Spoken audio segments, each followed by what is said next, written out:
IAS के interview में गजब के सवाल पूछे जाते हैं जो कि दिखने में शुरू में आसान लगते हैं, लेकिन उनके जवाब सिर घुमा देते हैं। उन्हीं में से एक सवाल है कि आप 80 में से 8 कितनी बार घटा सकते हो। सवाल को ध्यान से सुनेगा। 80 में से 8 आप कितनी बार घटा सकते हो, यह सवाल था। और अगर आपका जवाब भी 10 है तो आप भी गलत है। एक्चुअली ज्यादातर लोग इसका जवाब 10 ही देते हैं, लेकिन इसका सही जवाब है 1। एक्चुअली अगर आप 80 में से एक बार 8 घटा दोगे तो आएगा 72।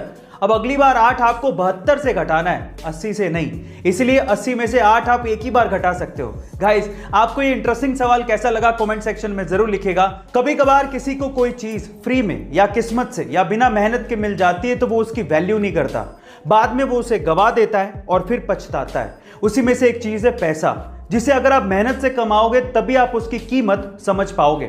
एक्चुअली हुआ कुछ यूं कि सन 2002 में एक 19 साल के कूड़ा उठाने वाले लड़के की 80 करोड़ रुपयों की लॉटरी लग गई। अब किस्मत तो खुल गई थी, लेकिन वो इन पैसों को संभाल नहीं पाया, उसकी कीमत को समझ नहीं पाया और उसने ये सारा पैसा जुए में, नशे में और ऐशो आराम में गवा दिया। और बाद में वही लड़का फिर से कूड़ा उठाने लगा। अब यहां पर सीखने लायक बात क्या है जानते हैं? यहां पर सीखने लायक बात यह है कि पैसा आना इंपॉर्टेंट नहीं है, पैसे को संभालना और उसे बढ़ाना बहुत इंपॉर्टेंट है। आपको यह सलाह कैसी लगी कमेंट सेक्शन में जरूर लिखेगा। और अगर आप बाइक लवर्स हैं तो आप रॉयल एनफील्ड के क्रेज से जरूर वाकिफ होंगे। लेकिन क्या आपको पता है कि जब 1993 में आइशर मोटर्स ने रॉयल एनफील्ड को खरीदा था तब वो एक लॉस मेकिंग कंपनी थी और अगले 5 साल तक लगातार लॉस में ही रही, जिस वजह से कंपनी बंद होने की कगार पर थी और आइशर मोटर्स उसे बेचना चाहता था।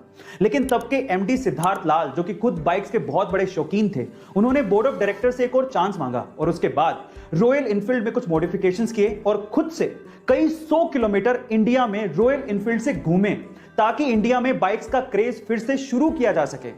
और उसी का नतीजा है कि आज royal Enfield mid size bike के सेगमेंट में 96% मार्केट को कैप्चर किए हुए है और इसी वजह से रॉयल एनफील्ड का इतना क्रेज है। गाइस, क्या आपको इसके पहले तक ये अमेजिंग इंफॉर्मेशन पता थी? और अगर नहीं पता थी तो कमेंट सेक्शन में जरूर लिखेगा।